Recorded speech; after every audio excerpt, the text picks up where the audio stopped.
Hello, hello, I came back on again. Oh my god, 3 videos in one day. Alright, I'm not too all over the place, am I? Anyway, this is kind of based on watching the last Amberlynn Reid upload and my thoughts slash reactions to it. I'm just going to read it kind of as I wrote it. It's a little all over the place, but if you guys are familiar with her, and we're all pretty much on the same page with her most recent,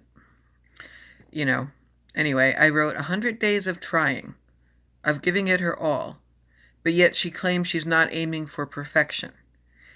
She still looks extremely tired, and the way she speaks seems to indicate her cognition is in decline. How could she go to McDonald's on day 2? On what planet is that even trying? And eating instant mashed potatoes with cheese while in bed and kind of gloating about it. Ridiculous. Then she went on to scold us about her torrid hauls. She talked about her weight, 562.8. No one believes her. I mean, I don't anyway. She doesn't show any weigh-ins, and her fluctuations of the same 2 or 3 pounds doesn't exactly indicate success. I think, that's part of her, cognitive dissonance that she sends out to us. It's like a form of gaslighting to make it seem like it's a success that she hasn't gained weight, or she'll lose a pound, gain 3, lose 2, gain 10, lose 6, and it's like, oh, hi guys, I'm only 562.8, and it's like, I mean, I don't think she says only, but I still, let me just continue on. This is very raw and unedited, I realize. I'm sorry, guys. I'm just kind of in like a spacey mode these days. I'll be back to normal probably tomorrow. Let's hope. Yeah, she was scolding us about her torrid hauls, her weight, not showing the weigh-ins, her theories about sleep. Sleep does not make you lose weight, Amberlynn, but chronic lack of sleep causes a rise in cortisol and other hormones, which leads to insulin resistance, which I am sure she has. And how is her money, quote unquote, not our business? Her viewers and subscribers are what provides her money. I mean, YouTube is her job, right? I don't know. I mean, technically, yeah, she's a grown woman and she can spend on whatever she wants, but she doesn't have to expect us to like it or approve of it. I've been through a lot in my life, but that doesn't mean I'm using it as excuses, she said. And I wrote, okay, anything after but is bullshit. Everybody knows that. She is definitely setting herself up for failure with daily weigh-ins. And then she says, I'm feeling ashamed, but I'm still going to eat them, meaning the potatoes. Well, then you aren't ashamed. Like, I can't imagine struggling with that amount of obesity and then filming myself eating a bowl of mashed potatoes and cheese off of my chest. I mean, I'm no pinnacle of health or weight loss, certainly. I'm a big woman and I enjoy my food, but I would never pretend to be on some kind of a journey and then sit there and eat on camera. Eat mashed potatoes in bed at night and think that's okay. It's just incredible to me. What did I write? Yeah, she's not ashamed or embarrassed. I don't see anything in her that's ever ashamed or embarrassed. I never see her eat fresh fruits or vegetables. If she wants a snack at night, why can't she eat an apple or even a salad? Sometimes if I'm hungry, I'll just grab a sweet potato and microwave it and add a little bit of coconut oil and some Himalayan salt. And it stops all cravings, believe me. And why the defensiveness about the torrid binges? Because to me, her hauls are just another form of binging. People get chapped about it because you lack any control and your priorities are non-existent. She talked about, well, why can't I have the clothing and health insurance? Yeah, except for the glaring obviousness that you don't have the health insurance. I think that tweet that she read was contrived or she wrote it herself.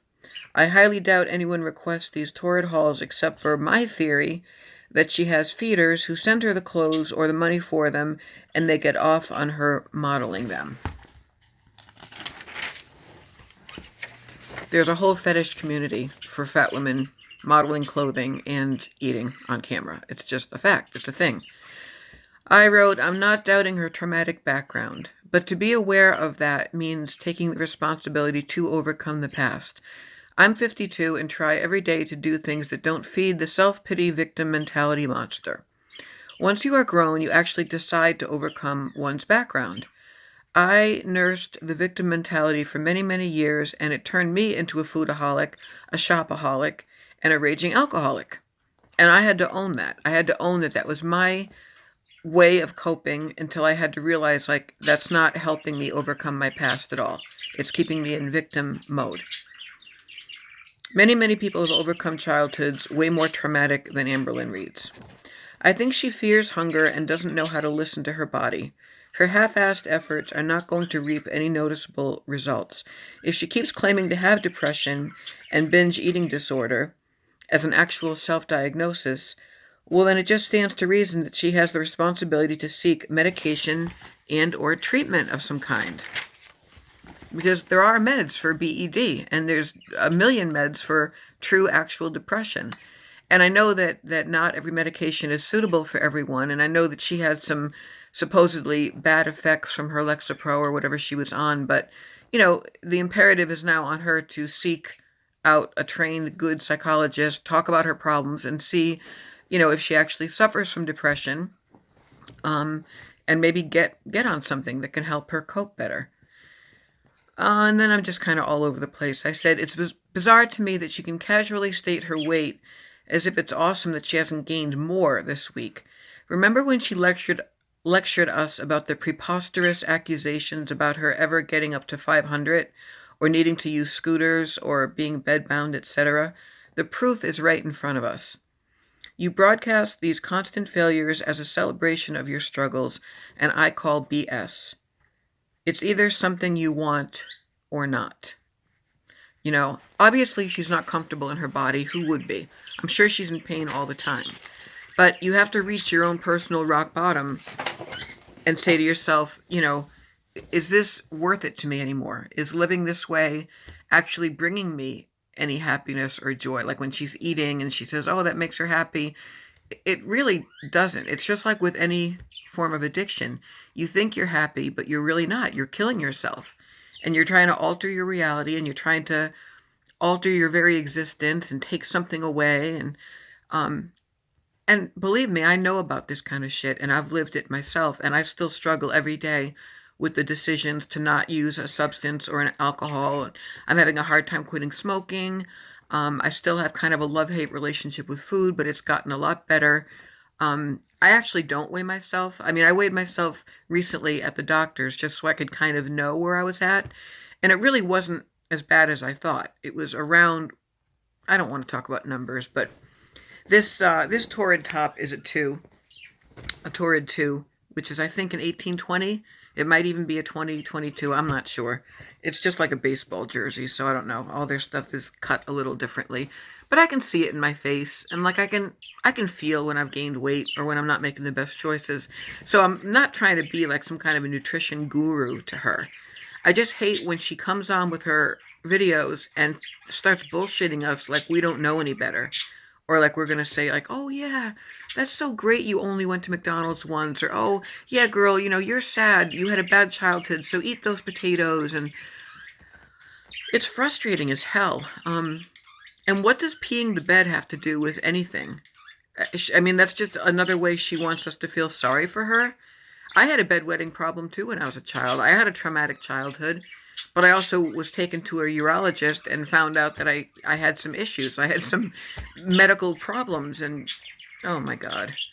So that's kind of my half-assed way of reacting, just so I can kind of jump on board with you guys that do such a great job with your weighing in on Amberlyn Reed's struggles. This 100-day plan of, she doesn't even know what to call it.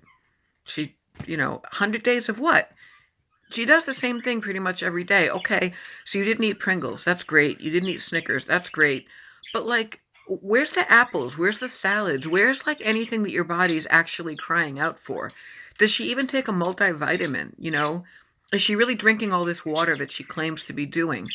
Does she try to take a walk? Anything is better than just sitting on Pillow Mountain on her bed.